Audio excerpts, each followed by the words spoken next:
અમૃત પુષ્પ કેન્દ્ર રાજકોટ ઉમેશ કામરિયા. હવે આ ભાઈ આવ્યા છે, એને શું તકલીફ હતી અને કોને લઈને આવ્યા છે એના શબ્દમાં સાંભળીએ. તમારું નામ?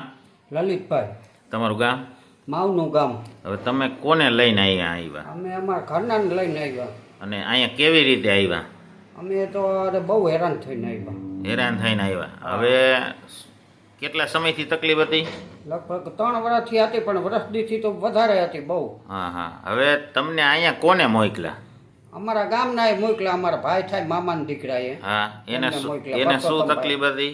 એમને આખી કેળ ને આખો પગ એકદમ જલાઈ ગયા હતા. હા. અને ઉઠી નહોતા, રોતા હતા, એવો દુખાવો હતો. હા હા. અને અહીંયા આવ્યા પછી? અહીંયા આવ્યા પછી કે એકદમ સારું થઈ ગયું. કમ્પ્લીટ અત્યારે? કમ્પ્લીટ. ખેતર જાય છે, બધું કામ કરે. બધું કામ કરે, વાડીએ જાય. વાડીએ જાય. અને એને તમને અહીંયા મોકલ્યા? એને મેં પૂછ્યું હા. તો એમને તમારું નામ આપ્યું. હા. અને મોબાઈલ નંબર લીધા. હમ. પછી તમારા પાસેથી એડ્રેસ લીધું.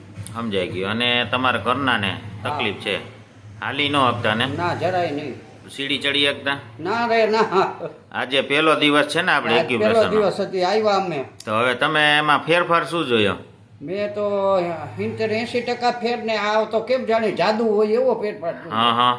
કે ઉઠવામાં, બેસવામાં, પગથિયા ચડવામાં કાંઈ પ્રોબ્લેમ લાગ્યો અત્યારે તમને? ના, અત્યારે નથી લાગ્યો પ્રોબ્લેમ. કમ્પ્લીટ ને? કમ્પ્લીટ. હવે પાછા આપણે જોઈએ સાંજે કેટલી તકલીફ પાછી રિટર્ન થાય છે નથી થતી, શું છે એ. બરાબર છે? બરાબર. આજે પહેલો દિવસ જ છે. પહેલો દિવસ હતો. રેડી ને?